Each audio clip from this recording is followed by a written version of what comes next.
건물을 지을 때, 특히 단독주택을 지을 때 외부 마감재가 매우 중요합니다. 이 말이 무엇을 의미하는지 선뜻 이해가 안 되시죠? 총 19채 주택 중에서 이렇게 13채가 이번 의성 산불 피해로 전소되고 철강제만 앙상하게 남은 이유는 무엇일까요? 대형 산불이라는 천재지변과는 다른 관점에서 왜 이렇게 완전히 탈 수밖에 없었는지에 대해 제 나름대로 판단하는 원인과 함께 외벽 마감재에 대해 생각해 보겠습니다. 저는 이번 의성 산불 화재 현장에 이틀 동안 머물면서 영화에서 보던 전쟁 같은 상황을 경험하였고, 엄청난 재앙으로 다가온 산불을 직접 눈으로 보면서 건축 전문가의 시각에서 많은 생각을 하게 되었습니다. 전 세계적인 기후 환경 변화가 이미 시작된 지 시간이 많이 흘렀고, 앞으로도 어떻게 변화될지 모르는 기상이변 등의 상황을 대비하는 건축을 준비해야겠다는 마음도 되새기는 계기가 되었습니다. 화재 현장을 직접 갈 수밖에 없었던 것은 제가 설계하고 지었던 집들이 10곳 이상이 있는 지역이었기 때문이고, 대형 화재로 번지는 시점을 전후해서 전화로 안부와 상황을 체크하던 과정에 3월 25일과 26일에는 현장에 가게 되었습니다. 다행히 제가 지어주었던 분들의 집들은 전혀 피해가 없었습니다만 3월 25일 당일 저녁에 고향 친구 2명의 집이 전소되는 걸 보면서도 속수무책으로 바라볼 수밖에 없었던 기억이 가슴 아파서 그 당시 영상은 차마 올리지 못하겠습니다. 제 친동생이 사두었던 집은 이웃분들의 도움으로 외벽만 일부 불에 탄 걸 직접 확인도 했었습니다. 의성 안평에서 시작된 산불로 인해 수많은 분들이 엄청난 피해와 고통을 당하였고, 지금도 그 절망이 진행 중이어서 참으로 안타깝습니다. 특히 많은 분들이 목숨을 잃은 데 대해 가슴이 아프고 그분들과 가족분들께 깊은 애도의 마음을 보냅니다. 또한 많은 분들의 수고와 노력, 헌신에 감사하다는 말씀을 드리면서 본론으로 들어가겠습니다.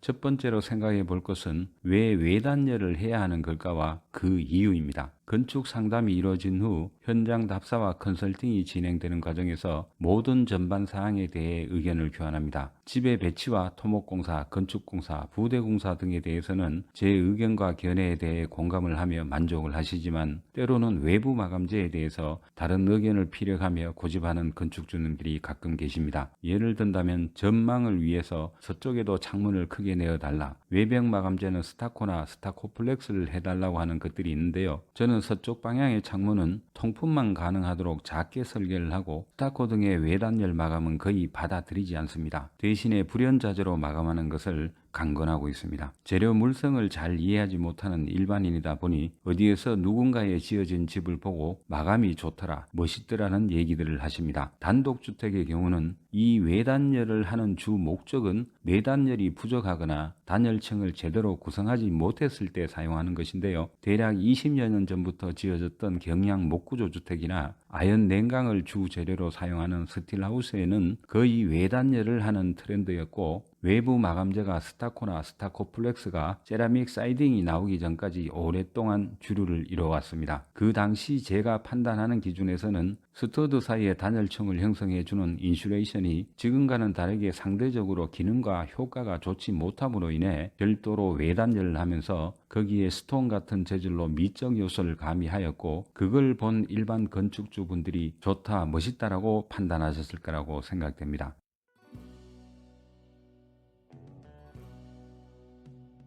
두 번째로 생각해 볼 것은 샌드위치 판넬 주택은 별도로 외단열이 필요 없다입니다. 경량 철골 구조로 지어지는 샌드위치 판넬 주택의 경우는 외단열이 필요하지 않다고 말씀드리는 이유는 샌드위치 판넬이라는 재료가 0.5T 철판을 양쪽에 두고 그 안에 심재는 단열재로 구성된 자재로서 일부의 구조재 역할을 하면서도 단열재 역할을 충분히 수행하는 물성을 가진 자재라는 것입니다. 아세만 빌드가 시공하는 주택은 이중벽체 공법이기 때문에 더욱 그러합니다만, 샌드위치 판넬 하나로 마감하는 단벽체일 경우에도 외단열은 굳이 하지 않아도 무방합니다. 다만 시공할 때 주의할 점은 익히 아시다시피 판넬과 판넬이 어쩔 수 없이 이어붙여 나가는 조립식 방식이다 보니 그 조인트 부위의 기밀 시공을 어떻게 하느냐에 따라 집 전체의 단열과 단열층이 달라지게 됩니다. 각 부분에 맞닿이는 조인트 부위에 우레탄 폼을 정밀하게 충전 시공한다면 굳이 외단열, 특히 스타코나 스타코플렉스 마감을 할 필요가 없다는 뜻이죠. 스타코와 스타코플렉스는 외단열 마감으로는 월등한 자재임은 틀림없습니다만, 여기에 대한 다른 얘기는 이어서 말씀드리겠습니다.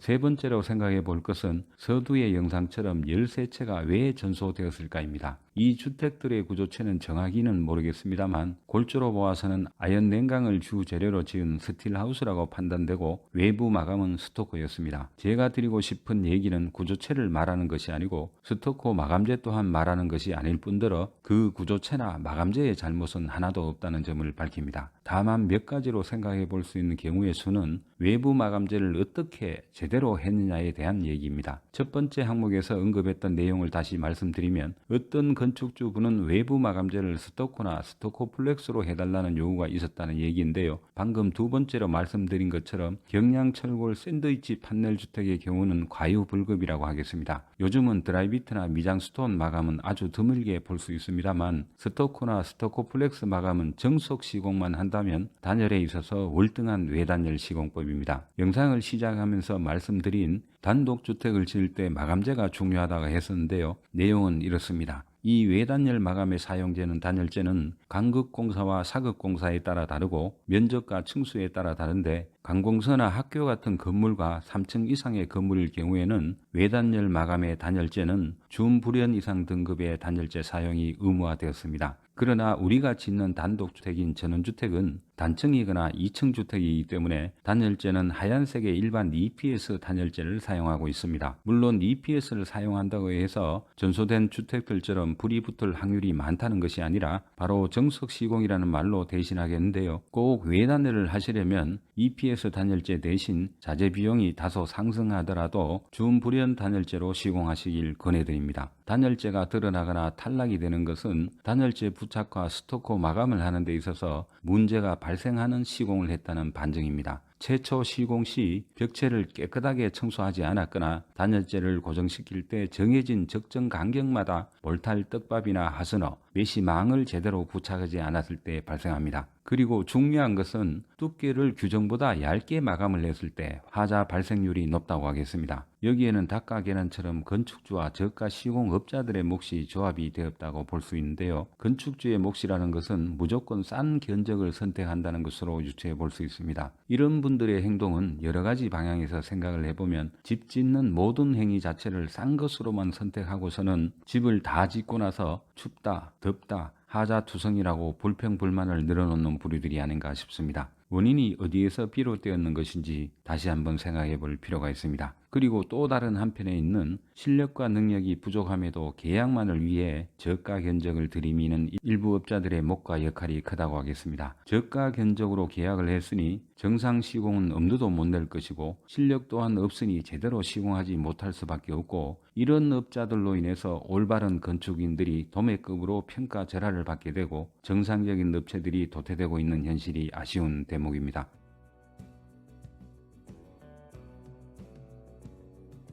네 번째로 생각해 볼 것은 외부 마감재가 어떤 재질이냐입니다. 인트로 부분에서 언급했던 준불연재는 난연 성능을 가진 자재로 경량 철골 구조로 지어지는 샌드위치 판넬 주택의 경우는 심재가 준불연재가 아닐 경우에는 건축 허가 자체와 사용 승인이 나지 않기 때문입니다. 거기에 더하여 외장 마감재는 한 번 더 깊이 생각해 볼 필요가 있습니다. 샌드위치 판넬 주택은 판넬의 자재의 특성상 외단열이 필요하지 않다고 말씀드렸는데요. 징크 판넬로 마감을 끝내지 않는다면 외부 마감재는 별도로 해야 합니다. 오늘의 주제라고 할 수 있는 부분인데요. 만사 불여튼튼이라는 사자성어처럼 만약에 발생할 수 있는 불의의 사고를 예상을 한다면 외장 마감재는 무기질 재료를 사용하는 것이 바람직하다고 말씀드립니다. 그래서 두 번째 항목에서 언급했던 건축주께서 원하는 외장재가 있다 해도 화재에 강한 무기질 자재를 강하게 권하고 있는데요. 종류는 예상보다 다양합니다. 아세만 빌드가 기본 사양으로 추천하는 자재는 파벽돌,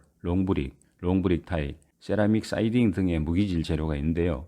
차가운 물성을 지닌 세라믹 사이딩을 제외한 파벽돌 마감에 대해 짧게 설명드리겠습니다. 경량 철골 구조의 샌드위치 판넬 외벽체가 시공된 후에 실현되는 하지 작업은 석고보드와 함께 대표적인 무기질 자재인 CRC 보드, 이 시멘트 보드를 치부하는 것입니다. 만약에 이번 산불처럼 외부적인 요인으로 화재가 발생한다면 불연재인 이 시멘트 보드가 방음막을 충분히 형성할 것이고 이 CRC 보드 위에 무기질 자재인 파벽돌이나 롱브릭을 한 번 더 시공하게 되니까 원천적으로 샌드위치 판넬 심재에는 불의 영향을 받지 않게 됩니다. 경량 목조주택의 외장 마감도 마찬가지입니다. OSB 합판과 레인 스크린이 치부된 후에 샌드위치 판넬 주택 마감처럼 CRC 보드로 하지 작업을 한 후에 롱브릭이나 파백도를 시공해서 마감합니다. 지금 보시는 이 영상이 경량 목구조로 지어진 포항의 전원주택과 합천의 전원주택입니다.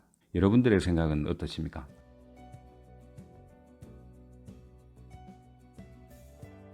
집을 짓는 작업은 누구나 경험과 기술이 있으면 가능하죠. 설계사무소에서 건네받은 JPG 도면만을 보고서도 집을 짓는 분들이 많은데, 그러나 자재의 물성과 특성을 제대로 알고 있는 사람들은 극히 드문데요. 단독주택의 경우 수많은 건축 업체, 업자들이 있지만 이처럼 재료 물성을 자세히 모르는 분들은 단순히 집을 짓는 기술자, 엔지니어에 불과하다고 생각하기 때문에 10년 차를 넘긴 저희 직원들에게도 항상 교육을 통해 주지를 시키려 하고 있지만, 그러나 그걸 공부하려는 자세와 복기를 하지 않는 데서 속상함은 아주 많습니다.